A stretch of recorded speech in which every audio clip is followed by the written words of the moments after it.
ప్రజలందరికీ నమస్కారం.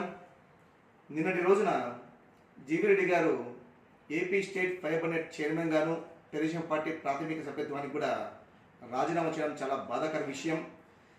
జీవిరెడ్డి గారు ఒక నిబద్ధత, క్రమశిక్షణ కలిగిన నాయకుడు. గత ప్రభుత్వంలో చేసిన అక్రమాలను నిర్భయంగా ప్రజలను ముందుంచిన నేత. అంతేకాదు రెడ్డి సామాజిక వర్గాన్ని కూడా దగ్గర చేసిన నేత. తెలుగుదేశం పార్టీ అధికారం రాగానే వెంటనే మన ప్రీతమ నాయకుడు నారా చంద్రబాబు నాయుడు గారు కూడా, అలాగే లోకేష్ గారు కూడా జీవిరెడ్డి గారి యొక్క ఫలితాన్ని మెచ్చుకొని ఆయనకి ఏపీ స్టేట్ ఫైబర్ నెట్ చైర్మన్గా అవకాశం ఇవ్వడం జరిగింది. ఇచ్చిన అవకాశాన్ని అధికారం చెలాయించుకోకుండా బాధ్యతగా ఉండాలని గత ప్రభుత్వంలో చేసిన అక్రమాలను, అవినీతిని ప్రజల ముందుంచడం జరిగింది.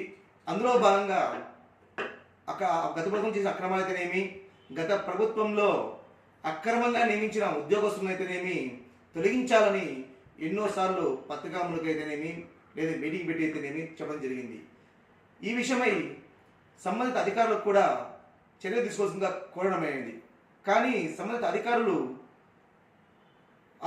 ఆయన చెప్పిన దాన్ని పట్టించుకోకపోవడంతో కలలు చెంది ప్రజలకు న్యాయం చేయలేకపోతున్న బాధతో రాజీనామా చేయడం చాలా బాధాకరం.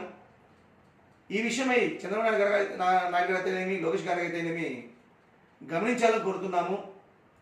ఎందుకంటే నారా చంద్రబాబు నాయుడు గారు కూడా యువకునిగా ఉన్నప్పుడే రాజకీయాలకు వచ్చి ఎమ్మెల్యేగాను, మినిస్టర్ గాను పనిచేయడం జరిగింది. అంతేకాదు నారా లోకేష్ గారు కూడా యువగలం పేరుతోనే ప్రజల్లోకి వచ్చి యువతని ముందుండి నడిపించాడు. ఆ యువగలం పేరుతో ఈరోజు అధికారం వచ్చామంటే ఒక ప్రపంచంలాగా యువగలం అధికారంలో కీలక పాత్ర పోషించింది. ఆ యువగలంతో ఎంతోమంది యువకులకి తెలుగుదేశం పార్టీ భద్రత కల్పిస్తుందని ఒక హామీ ఇవ్వడం జరిగింది. అలాంటి తరుణంలో ఈరోజు జీవిరెడ్డి గారు రాజీనామా కొంతవరకు అభద్ర భాగం ప్రజల్లోకి వెళ్తుందని, యువతలోకి వెళ్తుందని కోరుతున్నాం. దయచేసి ఈ అంశాన్ని పరిగణలోకి తీసుకొని జీవిరెడ్డి గారితో రాజీనామాను ఉపసంహరించి యథార్థంగా తెలుగుదేశం పట్ల కొనసాగించాలని కోరుతున్నాము. అంతేకాకుండా జీవిరెడ్డి గారికి మా సంపూర్ణ మద్దతు, యువత తరపున సంపూర్ణ మద్దతు తెలియజేస్తున్నాం. జై తెలుగుదేశం, జై జై తెలుగుదేశం.